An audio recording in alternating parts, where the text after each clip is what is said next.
29일 목요일입니다. 내일이면 이제 6월 상반기, 올 2017년 상반기도 마무리가 되는 날인데요. 시작하도록 하겠습니다. 이슈브리핑 정책자들의 립서비스. 요새 정책자들은 옐런 의장과 드라기를 지칭합니다. 그래서 이제 유럽에서는 드라기 총재의 발언에 시장에 화들짝 놀란 부분도 있습니다. 유럽은 굉장한 자신감의 표명을 또 하기도 했어요. 그러면서 긴축도 시사를 하긴 했는데 그로 인해서 오히려 달러는 하락을 하고 있죠. 미국의 정책자인 옐런은 어쨌든 긴축을 시사를 한 상황에서 매파적인 반응도 나오기도 하고 뭐 오락가락하기는 또 위원들의 얘기도 있습니다만, 오히려 이번에 옐런과 드라기 발언에서 달러 인덱스 구성에 많은 비중을 차지하고 있는 게 유로화인데 60% 정도를 차지하고 있거든요. 그래서 유로의 강세, 달러의 하락, 이 좀 많은 고민을 하게 해요. 최근에 이제 제가 이제 상반기가 마무리되면서 전략과 전술적인 것에 대해서도 고민을 하고 있고, 향후에 만에 하나 전략과 전술 변화를 줄 때는 어떻게 대응을 할 건지 대비책을 좀 준비를 하고 있는 과정입니다. 현재 이 부분에 대해서 오늘 설명을 좀 드리겠습니다. 달러 인덱스 추이 고찰, 그 다음에 차지철, 건공증, 저게 무엇인지 오늘 설명을 좀 드릴 텐데, 먼저 달러 인덱스 추이를 가보도록 하죠. 제가 작년 4월경에 그리고 그 이전에 또 했던 분들한테도 보여드렸던 자료입니다. 미국의 집권정당과 달러화 추이인데요. 보시다시피 빨간색의 공화당이 잡았을 때는 약달러를 추구합니다. 약달러를 추구합니다. 일반적으로. 그 다음에 민주당이 집권정당일 때는 강달러를 추구합니다. 보시다시피요. 그죠?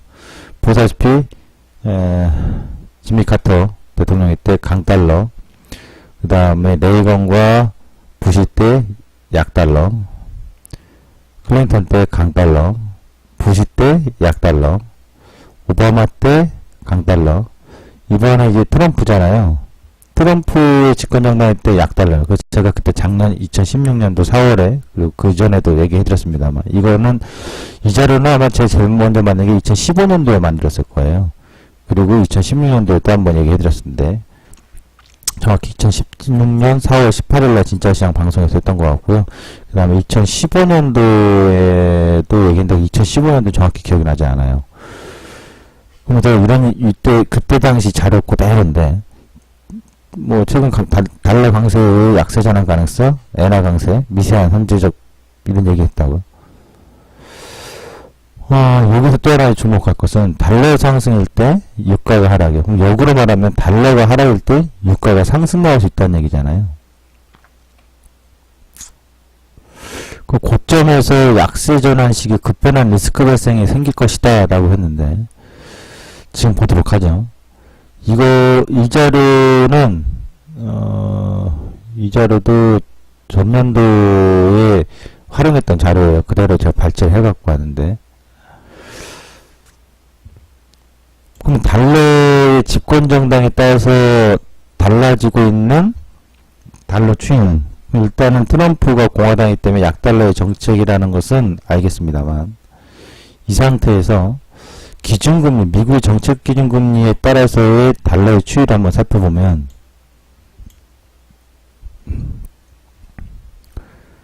노란색이 달러 인덱스고요. 빨간색이 정책금리입니다. 정책금리가 올라가고, 그 다음에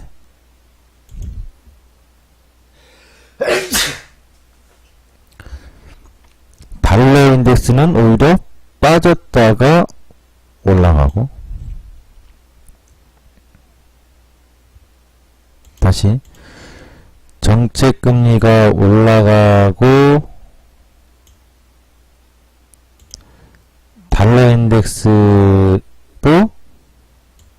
올라가고 정책금리가 올라가고 달러 인덱스는 빠졌다가 올라가고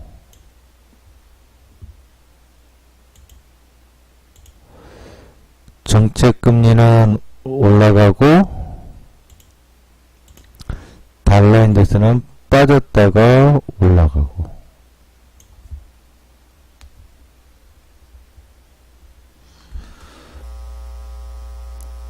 집권 정당의 방향도 중요하고 정책금리에 따라 달러 인덱스 추이도 중요하고 그럼 여기서 특징은 좀 더 디테일을 잡아보면 정책금리가 올라가고 올리고 올라가는 과정에선 결국 달러 인덱스에서의 달러 강세는 뚜렷하게 나타났잖아요. 과거에. 그렇죠? 그러니까 정책금리를 올린다 해서 바로 달러 강세의 흐름은 아니지만 정책금리를 계속 올리는 과정 중에 달러 인덱스는 결국 약간의 후행성 모습으로 정책금리가 선행성의 모습이라면 약간 후행성의 모습으로 달러 강세가 나타나죠. 그죠? 그러면 지금은 정책금리를 올리고 있는 과정인데 지금은 어떠냐 이거예요.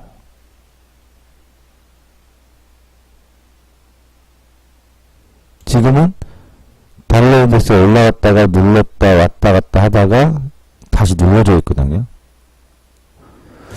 그러면 정책금리는 멈추지 않고 점진적으로 옐런 의장의 입을 빌어서 얘기하자면 점진적으로 올릴 거라고 했죠. 3%.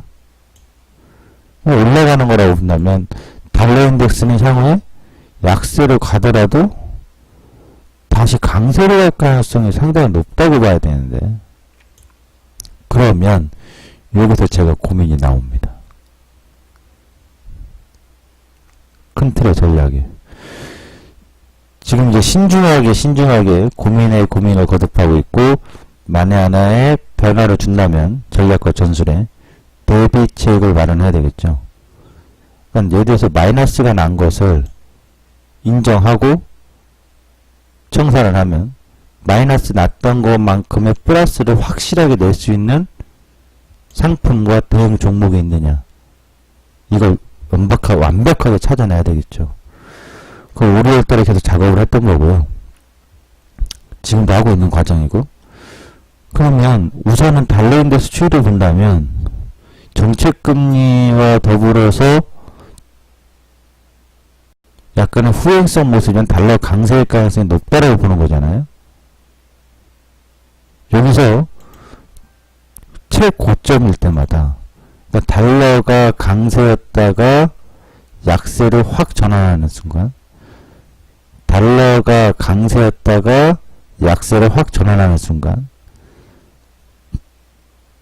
달러가 강세였다가 약세를 확 전환하는 순간 달러가 슬슬 강세로 갔다가 약세를 확 전환하는 순간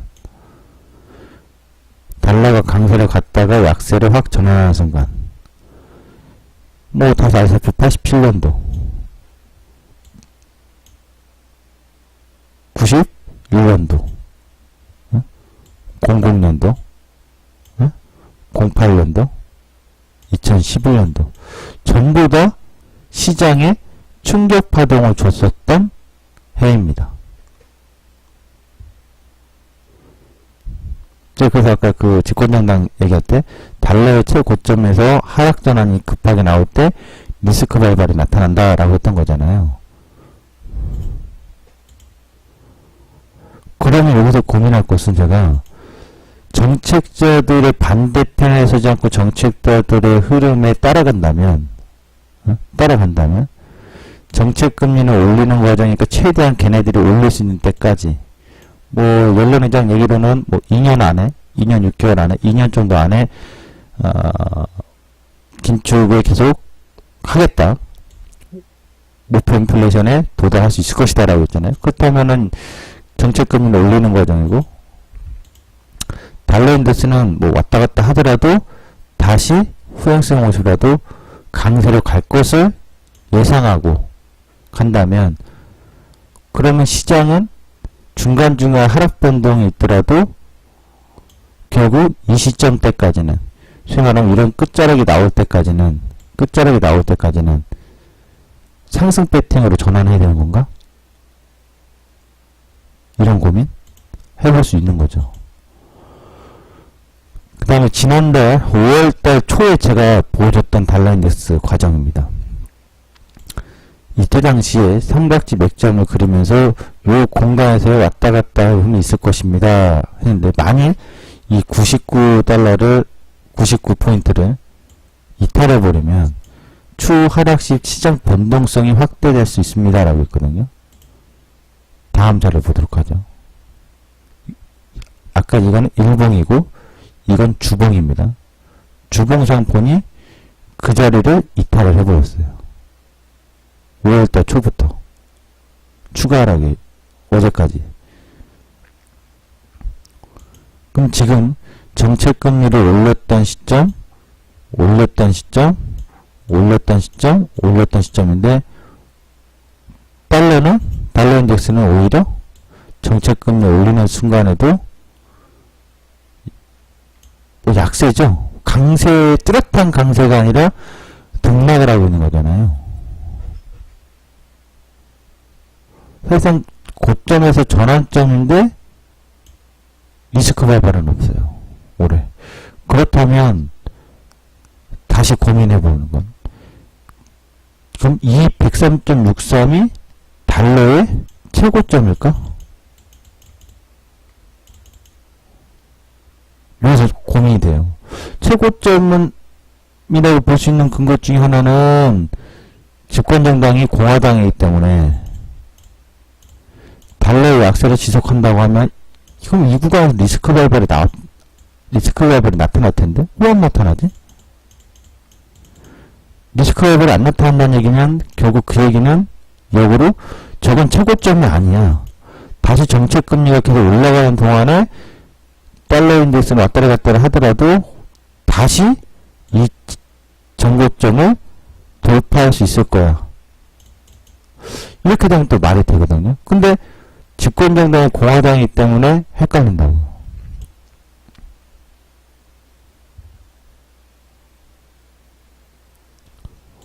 어쨌든 지금은 달러가 이 기준점 이제 93인데 93을 이탈하면 완전히 약달러로 확 전환하는 거고요. 93포인트를 지지해 놓고 있으면은 여전히 달러는 강세 속에서의 눌림목이라고 봐야 되는 거거든요. 그럼 보시면 제가 얘기했던 그대로 과거 내용 가서 보면 이 포인트 99를 하락할 때 5월 초인데 하락하면 시장 변동성 확대될 것이다. 확대됐냐 이거예요. 먼저 우리나라는 5월 초에 확대가 되긴커녕 저변동성으로 질질질질 가고 있죠. 외국은 어땠냐 이거예요. 그때 5월 5일부터 달러가 약세로 떨어지면서 변동성이 나오긴 했어요. 하락 변동이. 유럽은. 독일도요.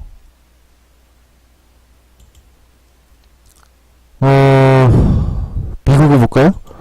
나스닥 5월 초에 오르고 내리고 좀 변동이 좀 있었어요. 움직임 폭이 좀 커지기 시작했다고요. 그럼 뭐 강한 하락 변동을 추세적으로 만들지 않았고 등락의 변동이 심했던 거죠. 그러니까 선진국인 미국과 유럽은 변동이 커졌어요. 조금씩 등락의 변동이 커졌다는 얘기죠. 바오도 마찬가지고. 일본을 한번 볼까요? 일본은 아시아권은 변동이 커진 게 없어요. 참 희한하죠? 만약 이게 달러가 최고점의 인식이라고 생각하고 약세 전환을 확연히 했던 거라면 이런 식의 흐름에서 변동 이탈이 좀 나타나야 되는데 전혀 없다는 얘기예요. 그러면 달러는 다시 최고점을 돌파할 수 있는 가능성이 있다?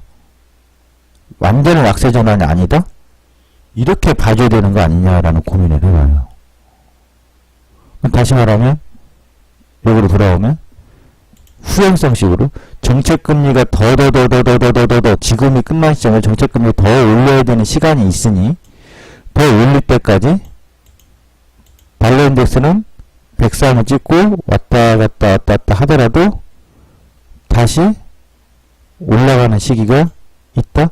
그러면 달러 인덱스가 더 올라가는 시기가 있다라고 한다면 시장은 리스크 발발이 확대되는 게 아니라 어쨌든 꾸준히 더 올라갈 수 있는 힘이 있다? 결국 거품을 최대한 만드는 기간이 더 있다? 이렇게도 생각해 볼 수 있는 게 아닐까?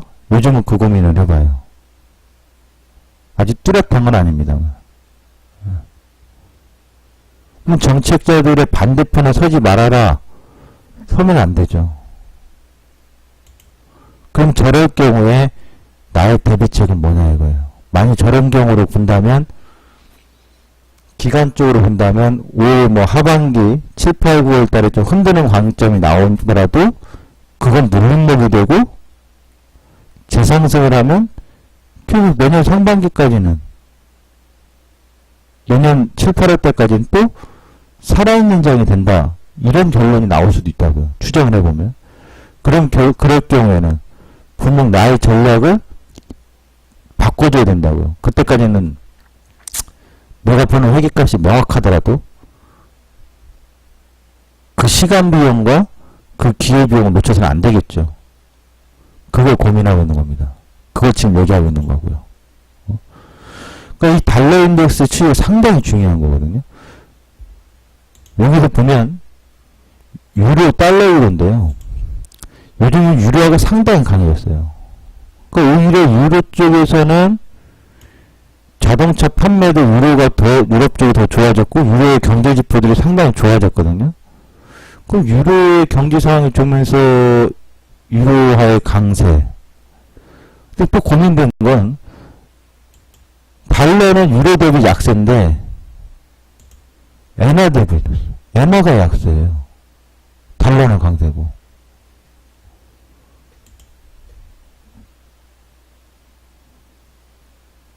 그럼 또 위안화를 볼까요?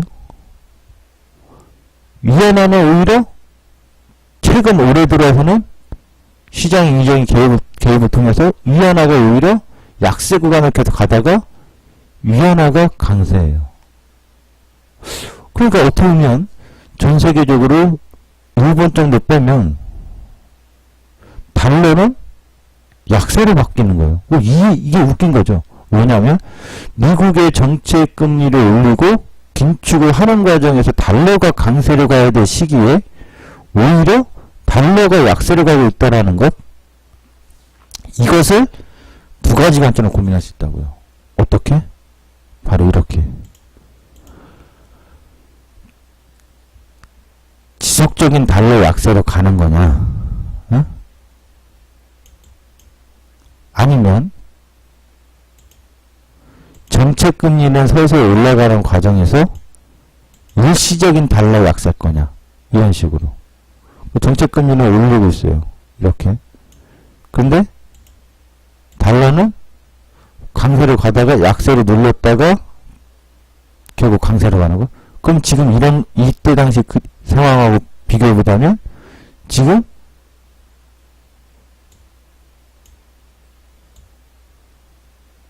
이 상태잖아요. 그럼 여기서 요 정도 중간 지점 정도로 볼 수 있을까요? 여기서 눌렀다가 뭐 90포인트를 지켜놓고 다시 달러가 강세로 간다면, 그러면 결국 증시의 위험자산 시장은 불씨를 꺼뜨리지 않고 더 활발하게 확 불태울 때까지 올려놓으려고 하는, 그리고 정책금리가 충분히 다 올라간 다음에 달러의 약세 전환이 강하게 나타났을 경우에 리스크 발발이 그때 생기는 건가? 그럼 이 공간이 있잖아요. 시간적 공간이. 그럼 제가 최소한으로 따져본다면 미국의 정책금리가 2년 6개월 동안 오를 거다. 전대표에 따른다면, 그러면 올해 7, 8월 달에 좀 흔드는 관점이 나오더라도 내년 7월 달까지, 8월 달까지는 흔드는 과정이 지수가 있더라도 결국 꾸역꾸역 상승을 만든다? 이런 식의 경우에는 어떠한 대비를 할 거냐 이거예요. 그렇다면 지수 대비는 이렇게 본다면 저 안에서 수익을 가장 많이 낼 수 있는 종목을 찾아놔야죠. 그래서 가치 투자도 하지만 가치 투자의 주도주 스윙을 강력하게 해서 리스크 손실을 만회할 수 있는 기회비용을 만들 수 있느냐인데 그것에 대한 것이 바로 차지철 건공증입니다. 왜 제가 차지철 건공증이냐면 차지철은 뭐냐면요. 자동차, 2차 전지, 철강입니다. 건설, 항공, 증권입니다. IT가 빠졌네요. 네, 왜 제가 저렇게 생각했냐면 지금 이제 주도의 어떤 변화를 찾는다면 많이 종목의 변화를 줘서 대응을 한다면 저 안에서 빵 뜰 가능성이 있다고요. 왜요? IT 가던 게 더 가지 않을까요? 아니요. 보시면 전년도의 IT도 잠깐 볼게요. 전년도의 IT를 보면 먼저 LG전자 보시면 바닥에서 39,300, 4만원대에서 지금 8만 100% 상승했죠. 뭐 포함은 보지 맙시다. PBR을 보면 1점이에요. 이때 당시 0.6이었단 얘기잖아요. 삼성전기 보세요. 지금 바닥이 45,000원대인데 100% 넘었거든요. 그럼 왜 PBR 0.9대였단 얘기잖아요. 0.8에서. LSI 좀 보세요. PBR이 지금 1.5인데 이때 당시 바닥이 37,000원대니까 얘도 0.8대라고요. 삼성 SDI도 바닥이 7만원대에서 지금 17만원 더블로 넘어왔으니까 PBR이 0.5였다고요. 그러니까 전년도 2015년도와 16년도 저점을 만들 때 저 PBR주들이 반등이 나왔던 거라고 했잖아요. 작년에 제가 다시 돌려보니까 제 방송을 보면서 저 PBR이 반등이 나올 가능성이 있다. 근데 정말 나왔다고요. 그리고 우리 시장이 지금 이 양쪽 은행 기간에 뭔가 달라졌다, 다른 흐름이다라고 본다면 섹터가 쫙 가는, 그러니까 전체 섹터가 다 가는 게 아니라 이 구간에서는 IT, 이 구간에서는 차화정, 이 구간에서는 제약, 이 구간에서는 음식료 다 따로따로 놀잖아요. 그러니까 시장 전체를 띄우는데 종합주가에서 띄어 올리는데 전 종목이 띄어 올리는 게 아니라 그 안에서 순환을 시키는데 짧은 순환들이 아니라 긴 순환. 뭐 2, 3년, 2년 이상은 뭘 땡겨 올리고 나머지 2년 동안 그냥 확 내팽개쳐버리고 그러면 지금 시장에서 가장 안전빵은 그렇지만은 손해는 물고 늘어줘, 소위 말하면 물고 늘어줘도 다치지 않을 종목이라고 본다면 지금 저 PBR로 머물러 있는 게 있어요. IT는 전부 다 1배 이상으로 올라왔어요. 많게는 뭐 200까지도 올라왔고요. 제약중 PBR이 너무 높고요. 은행주도 지금 PBR이 이제 약 1배 도달해요. 은행주도 그렇다면은 PBR을 더 높일 수 있다? 그렇게 봐줘야 된다? 가능성 있는 거죠. PBR이 그럼 낮으면서 많이 사이클상 경기지표가 좋은 식으로 나와서 정책금리를 올리고 그런 가능성의 시기를 좀 더 이끌어 간다면 정책자들이 그럼 남은 건 하나인데 IT의 주기는 길지 않아요. 원래 우리나라에서. 그러면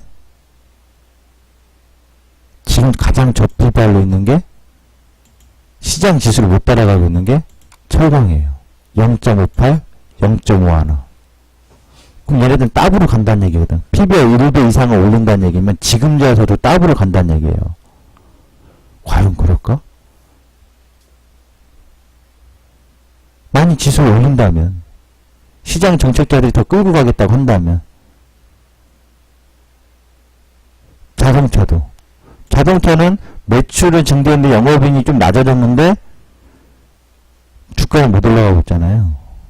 근데 자동차는 왜 중요하냐?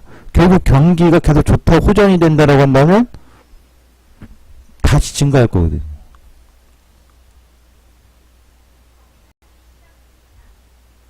(2차전지) 부분도 마찬가지예요. 근데 2차전지는 지금은 과열이에요. PBR이 높아요. 부산 같은 경우 뭐 6.5니까. 건공증도 마찬가지고요. 그래서 지금 제가 이 부분에 대해서는 오늘 장중에 다시 한번 설명드리겠습니다만, 증권주도 PBR이 낮아요. 그러면 전략상 만약 이러한 거의 가능성을 염두해 두고 있다면 향후 가치 투자를 떠나서 주도주로 한 놈, 두 놈을 딱 잡고 집중 배팅 들어가서 걔를 50% 이상 먹고 나오면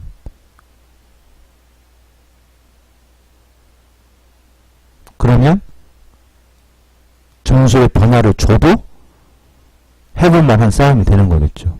그런 고민을 지금 하고 있는 과정 중에 하나입니다. 자, 오늘 일단 이 과정에 대해서 설명을 좀 드렸고요.